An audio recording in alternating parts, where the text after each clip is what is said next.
What we're going to do here is to see how to make an image responsive, but also control how big it can get on the screen. So firstly, we need an image. So this is basically a blank web page. And in the body section, we'll place the image. So it's img src for source equals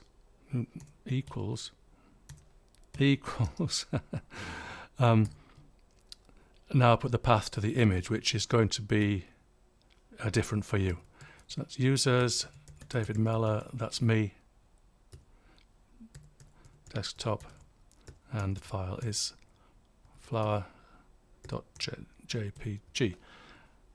Okay, we don't need any more than that. So if I save that now and go to my web browser, Firefox in this case, and I reload the page, so there we've got a flower, and that image is at the pixel dimensions that the image is stored in.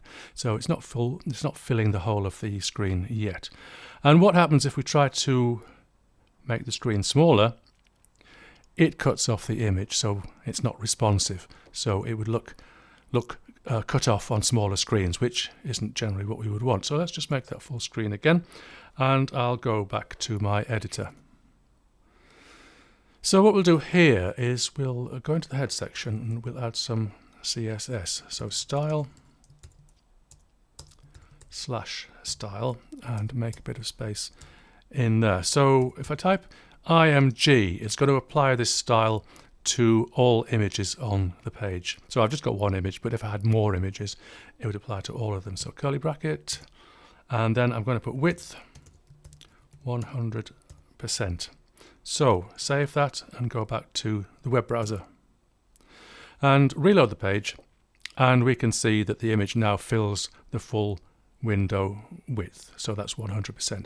And if I make the window narrower, then it always stays at the full window width all the way down to the minimum width. So we can say that image is now responsive, which is good.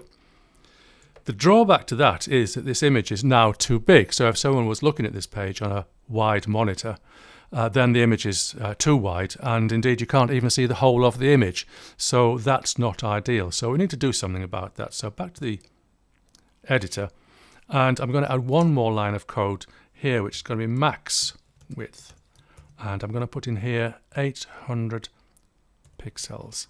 So we've set a width of 100%, but we've also set a max width, which is maximum width, of course, of 800 pixels. So I save that and go back to the browser, and if I reload the page, what we can see now is that the image is 800 pixels wide. It doesn't fill the whole of the screen, and it's a nice, easily viewable size. And what happens when I reduce the width of the window? What's going to happen? Can you guess? It responds. It's a responsive image, and it stays at 100% of the window width. So this is combining those two rules. We've got the best of both worlds there. So when the screen size is small, the image is responsive as it should be. But when the screen size is larger, the image doesn't grow too big. So I really do recommend this way of working because it's simple, it works, and it's really easy to do. One more thing, actually, if I just take that and cut it and